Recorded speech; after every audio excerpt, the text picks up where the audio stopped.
Sholay 50 years part 2 GP Sippy Sholay directed by Ramesh Sippy, music RD Burman.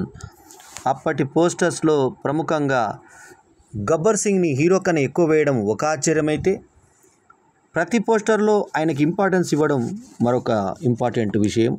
So group ఫోటోలో కనబడ్డప్పుడు ఈ రకంగా అమితాబ్, ధర్మేంద్ర, సంజీవ్ కుమార్, అమ్జద్ ఖాన్లు కనిపించారు.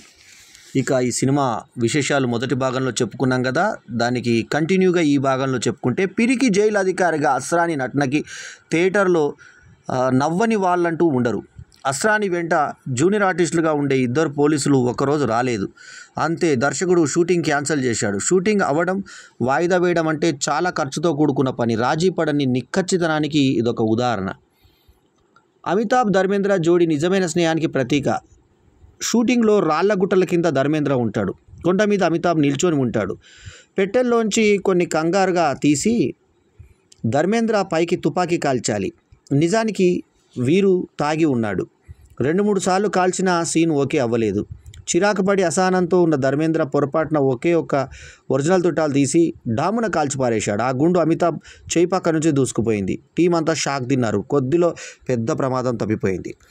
జై వీరు స్నేహాన్ని ఎస్టాబ్లిష్ చేసే ఏ దోస్తి హమ్ నహీ తోడేంగే చోడేంగే దమ్ మగర్ తేరా సాత్ నా చోడేంగే పాట వేగంగా వెళ్తున్న మోటార్ బైక్ మీద చిత్రీకరణ. ఆ స్పీడు, బైక్ విన్యాసాలు, వాళ్ళ అల్లరి బ్యూటిఫుల్గా చిత్రీకరించడానికి ఒక్క పాటకి 21 రోజులు పట్టింది.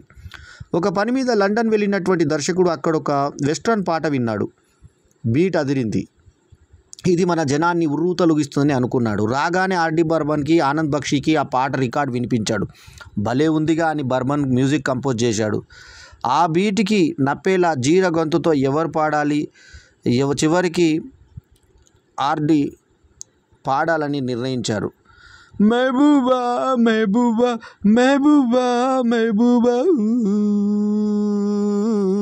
పాట అందరికీ నచ్చింది.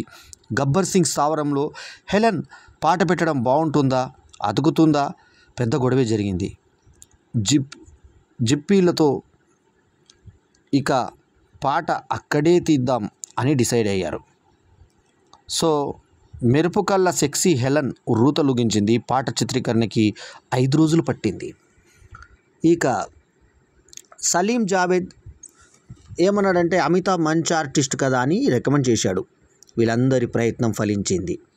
రమేష్ సిప్పి అమితాబ్ని ఖాయం చేశాడు. తొలి సినిమా సప్నో కా సౌదాగర్లో రాజ్ కుమార్కే మత్తు జల్లినటువంటి హేమామాలిని సీతా ఔర్ గీత హిట్తో డ్రీమ్ గర్ల్ ఆఫ్ ఇండియాగా మోగిపోతుంది. బాలీవుడ్ నెంబర్ 1 హీరోయిన్ అయింది. షోలేలో గుర్రబండి నడిపే పిల్ల పాత్ర 5-6 సీన్లే ఉండటం ఆమెకు రుచించలేదు. ఎందుకలా అని దర్శకుని అడిగింది. ఎందుకేమిటి, ఇది నీ సినిమా కాదు, సంజీవ్ కుమార్ గబ్బర్ సింగ్ ఫిలిం, అయితే నీదొక ప్రధానమైన పాత్ర అన్నాడు రమేష్ సిప్పి. ఆయన ఎలాంటి మ్యాజిక్ చేయగలడో తెలుసు గనక ఇక ఆమె ఎలాంటి ప్రశ్నలు అడగలేదు. సంజీవ్ కుమార్ వేసిన ఠాగూర్ పాత్రకి లెజెండరీ విలన్ ప్రాణ్ పేరు చర్చకు వచ్చింది. లక్షల్లో అభిమానులు ఉన్న గొప్ప నటుడు ప్రాణ్. సీతా ఔర్ గీతాలో సంజీవ్ సహజ నటనా చాతుర్యం చూసి ఇంప్రెస్ అయి ఉన్నాడు రమేష్. కనుక అతనే నా ఠాగూర్ అని డిసైడ్ అయ్యాడు. సినిమాలో తన పాత్ర తెలిసి జయబాదురి ఇబ్బంది పడింది. ఒక విధవరాలు ఈ పిచ్చి పాత్ర చేయాలా ఇప్పుడు అని కొంచెం గింజుకుంది. అప్పటికే అమితాబ్తో ప్రేమ నడుస్తోంది. ఒకే ఒక్క డైలాగ్. సినీ పరిభాషలో సింగిల్ లైన్ ఆర్డర్ అనే ఒక 4 లైన్ల సింపుల్ ఐడియాని పూర్తిస్థాయి కథగా మార్చాలి. సలీం జావేద్లు 15 రోజులు కూర్చొని కుస్తీలు పట్టి రాసి మార్చి తిరగరాసిన కథను ఓ కొలిక్కి తెచ్చారు. రమేష్తో కూర్చొని రాసే పని ముగించేసరికి పాత్రలు పెరిగిపోయాయి. జావేద్ అఖ్తర్ చేతి రాత దరిద్రంగా ఉంటుంది. ఉర్దూలో నాన్ స్టాప్గా రాసి పడేస్తాడు. రాస్తున్న ఊపులతో మెరుపుల్లో ఐడియాలు తరుముకొస్తుంటే గబ్బర్ సింగ్ డైలాగుల్లో పదును పెరిగింది. జావేద్ చదివి వినిపిస్తుంటే కొన్ని చోట్ల ఒత్తి పలుకుతున్నాడు సలీం. వాళ్ళిద్దరూ యాక్షన్తో బిగ్గరగా ఒక ఫోర్స్తో చదువుతూ ఆ గదిలోనే సినిమా చూపించేసేవాళ్ళు. విని ఆశ్చర్యపోయిన సంజీవ్ కుమార్, నేను గబ్బర్ పాత్ర చేస్తా అన్నాడు. అలా అయితే నువ్వు విలన్గా మిగిలిపోతావు అన్నాడు రమేష్. సాంబాగా ప్రపంచ ప్రసిద్ధి చెందినటువంటి గబ్బర్ అనుచరుడు మెక్ మోహన్కి ఒకే ఒక్క డైలాగ్ ఉంటుంది. గబ్బర్ని పట్టుకుంటే 50,000 రివార్డు ఉంటుంది. గబ్బర్ లాంటి బలిసి కొవ్వు పట్టినటువంటి విలన్ ఆ గొప్పని మరొకటి చెప్పాలనుకుంటాడు. దానికి సలీం జావేద్లు పేలిపోయిన డైలాగ్ రాశారు. అరే సాంబా కితునా ఇనాం రక్కారే సర్కార్ అంపర్ అని గబ్బర్ ప్రశ్నిస్తే పూరా 50,000 అంటాడు సాంబా. సునా పూరే 50,000 సాంబా అనే మాటల్లో కొండల్లో మారుమోగుతుంది. స్క్రిప్ట్ చదివినప్పుడు నాకు కేవలం ఒక్క డైలాగేనా అని సాంబాగా చేసిన మెక్మోహన్ నిరాశపడ్డాడు. అతన్ని బుజ్జగించి ఒప్పించాల్సి వచ్చింది. ఆ ఒక్క డైలాగే జనాన్ని కల్లోలం చేసింది. అంటే ఆ సినిమా చూసిన ప్రతి ఒక్కరూ ఆ డైలాగ్ను గుర్తుపెట్టుకునే లెవెల్లో ఆ డైలాగ్ హిట్ అయింది. అట్లా భారతీయ సినీ చరిత్రలో మెక్మోహన్ పేరు సాంబాగా ఎప్పటికీ నిలిచి ఉంటుంది. కథ అనుకున్నట్టుగా వచ్చింది. ఉత్కంఠభరితమైన 70mm స్క్రీన్ ప్లే సిద్ధమైంది. హీరో హీరోయిన్ విలన్ పాత్రల నుంచి జూనియర్ ఆర్టిస్టుల దాకా సెలెక్షన్ పూర్తయింది. ఇంత మెగా ఫిలింకి ఒక ఐటమ్ సాంగ్ మస్ట్ అనుకున్నారు. ఒక్క కంటి చూపుతో, చిలిపి నవ్వుతో, పెదవి విరుపుతో, నడుం వంపుతో థియేటర్లలో అగ్గిరాజేయగల డ్యాన్సింగ్ క్వీన్ హెలెన్ ఎలాగూ ఉంది. అన్ని రకాల ప్రభుత్వ ప్రైవేట్ పర్మిషన్లు సాధించారు. ఇక షూటింగ్ మొదలు పెడదాం. చలో బెంగుళూరు. ఎక్కడ అంగుళం కూడా రాజీపడడానికి ఇష్టపడని రమేష్ సిప్పి లాంటి పిచ్చివాడు ఇంకొకడున్నాడు. అతని పేరు ద్వారకా దివేచా. షోలే కెమెరామ్యాన్ అతను. ప్రతి సీను అనుకున్నట్టుగా పర్ఫెక్ట్గా వచ్చేదాకా ఎన్ని గంటలైనా ఎన్ని పూటలైనా తను కదలడు, కెమెరాని వదలడు. లైటింగ్ స్పెషలిస్ట్ అతను.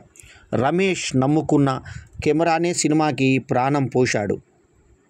నమ్ముకున్నటువంటి దివేచా సినిమాకి ప్రాణం పోశాడు. విజువల్ లాంగ్వేజ్ అంటే ఇదిరా సన్నసుల్లారా అని అర్థమయ్యేలా చెప్పాడు.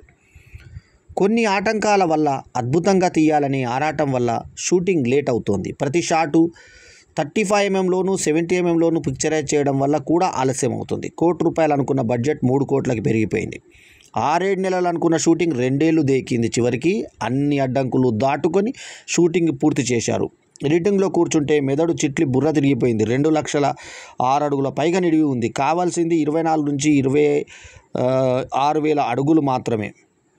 ఇక కట్ చేసి తగ్గించి మళ్ళీ కట్ చేసి కుదించి ఒక గొప్ప ఫీట్ తర్వాత అనుకున్న నిడివి సాధించగలిగారు. ఊపిరి పీల్చుకొని సెన్సార్కు పంపించారు. భారత సెన్సార్ బోర్డు వారు మొహం చిట్లించారు. ఏమిటి హింస, ఈ నెత్తురేంటి అని తిట్టినంత పని చేశారు.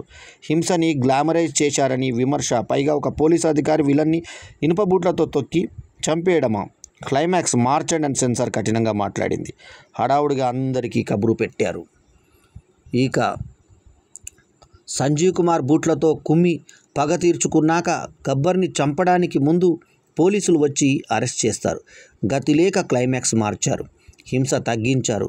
అంతా ఓకే అయింది. 1975 ఆగస్టు 15న రిలీజ్ చేద్దాం అనుకున్నారు. 70mm ఫిలింని ఎడిట్ చేసి ప్రింట్లు వేసే ఆధునిక పరికరాలు మనకి లేవు. లండన్లో చేయాల్సిందే అన్నారు. రమేష్ సిప్పి ప్రతి వారం లండన్ వెళ్ళి రావడం. ఇక్కడ సమయం మించిపోయింది. లండన్లో పని పూర్తయినా 70mm రీళ్లు ఇండియా రావడానికి ప్రభుత్వాధికారులు ఏవేవో కారణాలు చెప్పి అడ్డుపడ్డారు. ఫోన్లు, రికమెండేషన్లు, రాజకీయ నాయకుల జోక్యం. ఈ నరకం తర్వాత అనుమతి దొరికింది. ఇక చివరికి కొన్ని ప్రింట్లు తీసి ఉత్తరాదిన రిలీజ్ చేయగలిగారు. 1500 సీట్ల కెపాసిటీ ఉన్న బొంబాయి మినర్వా థియేటర్లో అనుకున్న రోజుకి సినిమా వేయగలిగారు. Utter flop Sholay. ఒకరోజు ముందే చూసిన బొంబాయి సినీ ఇండస్ట్రీ పెద్దలు, సీనియర్ జర్నలిస్టులు పెదవి విరిచారు. ఇది హాలీవుడ్ సినిమాలకి పేలవమైనటువంటి పచ్చి కాపీ అన్నారు. దీవార్ షూటింగ్లో బిజీగా ఉన్న అమితాబ్తో షోలే దొబ్బింది గురు అని చెప్పారు. కుప్ప కూలిపోయాడు. బొంబాయిలో నడిచి వెళ్తున్న అంజాద్ ఖాన్కు మిత్రుడు చెప్పాడు షోలే దారుణమైన డిజాస్టర్ అని. అలాగే ఫుట్పాత్ మీద కూలబడి తలగొట్టుకొని ఏడ్చాడు. రమేష్ సిప్పికి మనశ్శాంతి లేదు. పూర్తిగా 15 రోజుల తర్వాత షోలే సునామీలాగా ఉత్తరాదిని ముంచెత్తింది. టీ కొట్లలో, హోటళ్లలో, ఆఫీసుల్లో గబ్బర్ సింగ్ డైలాగులతో జనం మాట్లాడుతున్నారు. అరే సాంబా చాయ్ పట్రా అంటున్నారు. పాటలు హిట్టు, డైలాగులు హిట్టు. షోలే మేనియా దేశాన్ని కుదిపేసింది. బొంబాయి మినర్వాలో వరుసగా 3 ఏళ్ళు ఆడింది షోలే. తర్వాత 2 ఏళ్ళు మ్యాట్నీ షో వేశారు. 245వ వారంలో కూడా మినర్వా హౌస్ఫుల్ అయ్యింది. 50 ఏళ్ల తర్వాత ఒరిజినల్ షోలే ఒరిజినల్ 70mm ప్రింట్లు పూర్తిగా పాడైపోయాయి. ఫిలిం నెగిటివ్లు పనికిరాని స్థితిలో ఉన్నాయి. అయితే 2022లో గొప్ప పనిచేశారు వీళ్ళు. నమ్మశక్యం కాని నిధి ఒకటి దొరికింది. ముంబైలోని ఒక గిడ్డంగిలో కొన్ని నెగిటివ్లు కనిపించాయి. ఒక మూల పడి ఉన్నటువంటి ఒక ఇనుప పెట్టెలో సౌండ్ నెగిటివ్లు, ఒరిజినల్ 35mm కెమెరా దొరికాయి. రమేష్ సిప్పి కొడుకు షెహజాద్ సిప్పి వీటిని కనిపెట్టాడు. ఈ విజయోత్సవాన్ని చల్లకముందే లండన్లో చాలా రీళ్లు భద్రంగా ఉన్నాయని సిప్పి ఫిల్మ్స్కి కబురొచ్చింది. దాంతో షోలే ఫిల్ములు పునరుద్ధరించాలని బొంబాయి ఫిలిం హెరిటేజ్ ఫౌండేషన్ని షెహజాద్ కోరాడు. లండన్లో దొరికిన నెగిటివ్లను ఇటలీలోని ప్రతిష్టాత్మకమైనటువంటి ప్రపంచ స్థాయి ఫిలిం రెస్టోరేషన్ సంస్థకి అప్పగించారు. ఒరిజినల్ 70mm ఫిలిం పోయినప్పటికీ బ్రిటిష్ ఫిలిం ఇన్స్టిట్యూట్ సహకారంతో 3 ఏళ్లు శ్రమించి గొప్ప క్లారిటీని సాధించి నాటి షోలేకి ప్రాణప్రతిష్ఠ చేశారు. ఒరిజినల్ అంటే ఇందులో కట్ చేసినటువంటి హింసతో నెత్తురోడిన సన్నివేశాలు ఉంటాయి. సంజీవ్ కుమార్ గబ్బర్ని హతమార్చడమూ ఉంటుంది. ప్రత్యేక శ్రద్ధతో పునరుద్ధరించినటువంటి ఫిలిం అవడం వల్ల మనం చూసిన షోలే కన్నా ఈ సాంకేతికంగా పర్ఫెక్ట్గా విజువల్ వండర్గా ఉంటుంది. 50 ఏళ్ల తర్వాత 3 ఏళ్లు కష్టపడి తీర్చిదిద్దిన ఈ ఒరిజినల్ షోలేని ఇటలీలోని బెలోనా చిత్రోత్సవంలో ఈ మధ్యనే ప్రదర్శించారు. యూరోప్లోకెల్లా అతిపెద్ద ఓపెన్ ఎయిర్ స్క్రీన్ మీద చూసి సినీ పండితులు, ప్రేక్షకులు ఆనంద పారవశ్యంతో ఊగిపోయారు. షోలే భారతీయ వెండితెరకు ఎప్పటికీ ఒక సాంస్కృతిక పునరుజ్జీవమే. షోలే మీద ఇప్పటిదాకా చాలా పుస్తకాలే వచ్చాయి. వాటిలో the best journalist Anupama Chopra రాసిన పుస్తకం చదివి తీరాలి. మంచి ఇంగ్లీషు ప్రవాహం లాంటి శైలి, కవ్వించే చమత్కారం, డీటెయిల్స్ పట్ల శ్రద్ధ. అనుపమ ఏకంగా మనకి మరో షోలే చూపించారు. సమగ్రంగా రాయడం కోసం ఆమె పడిన శ్రమ వామ్మో! మిషన్ ఇంపాసిబుల్ కేవలం 200 పేజీల్లో 1000 పేజీల సినిమా చూపించారు. ఈ వ్యాస రచన తాడి ప్రకాష్. ప్రచురణ ఆదివారం ఆంధ్రజ్యోతి. తేదీ 10